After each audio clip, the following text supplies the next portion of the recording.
Last night I met a stranger that I knew.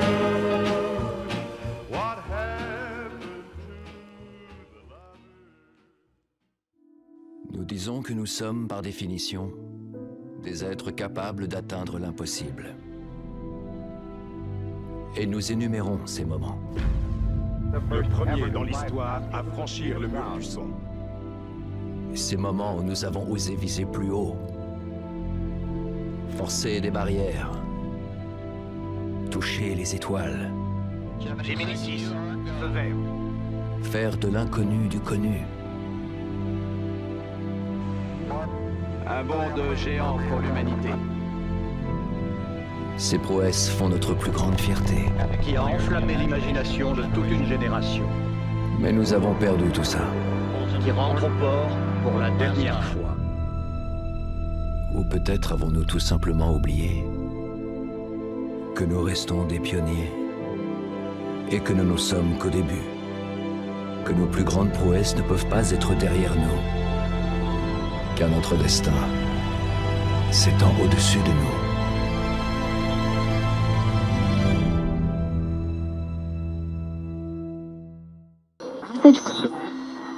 La planète Terre se meurt par trop de pollution et de gaspillage des ressources naturelles. Cooper est un ancien de la NASA. Veuf et soucieux de l'environnement, il essaie de mener une vie normale auprès de ses enfants à la campagne.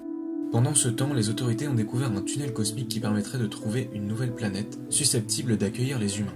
Cooper doit laisser sa famille et prendre les commandes d'une navette. Dans ce voyage périlleux en dehors de la galaxie, il est accompagné par deux autres explorateurs, Brandt et Doyle. Conscients de l'importance de leur mission, ils ne sont pas sûrs de rentrer vivants.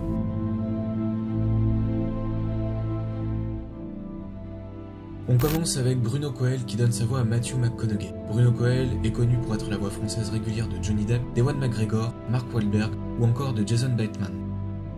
Ensuite, nous avons Caroline Victoria qui prête sa voix à Anna Tawai, actrice au charme envoûtant. Elle est entre autres la voix française régulière de Amy Adams dans Big Eyes de Tim Burton, mais également la voix de Anna Paquin sous les traits de Malicia dans la saga des X-Men.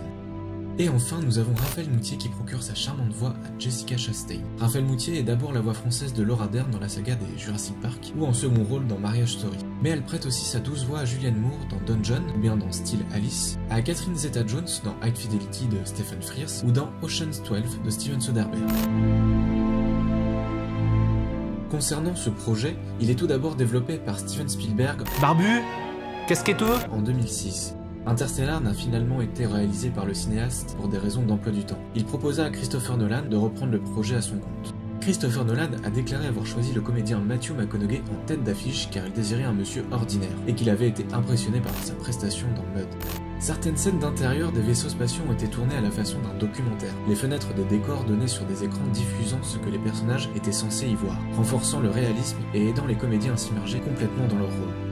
Il faut savoir que le scénario d'Interstellar s'inspire majoritairement des travaux de Kip Thorne, un éminent physicien-théoricien réputé pour ses rapports cruciaux à la physique, surtout au domaine de la gravitation. Lors de la phase de pré-production, Thorne a imposé 2 lignes de conduite à suivre impérativement. Rien ne doit violer les lois établies de la physique et toutes les spéculations évoquées dans le film se doivent de provenir de la science et non pas de l'esprit créatif d'un scénariste. Enfin, Christopher Nolan a toujours travaillé dans le plus grand secret, ne dévoilant qu'au fur et à mesure toute information de tournage. Afin de garder le film confidentiel, le réalisateur et son équipe ont opté pour le nom de code Flora Slater. Il s'agit en réalité d'une allusion déguisée à la fille du cinéaste qui porte le prénom Flora. Vous en savez désormais autant que moi concernant le film. Je vous invite à voir tous ces films cités dans cette vidéo. Sinon, je vous conseille la série True Detective avec Matthew McConaughey aux côtés de Woody Harrelson. Je vous dis à la semaine prochaine, portez-vous bien, restez chez vous et bon confinement.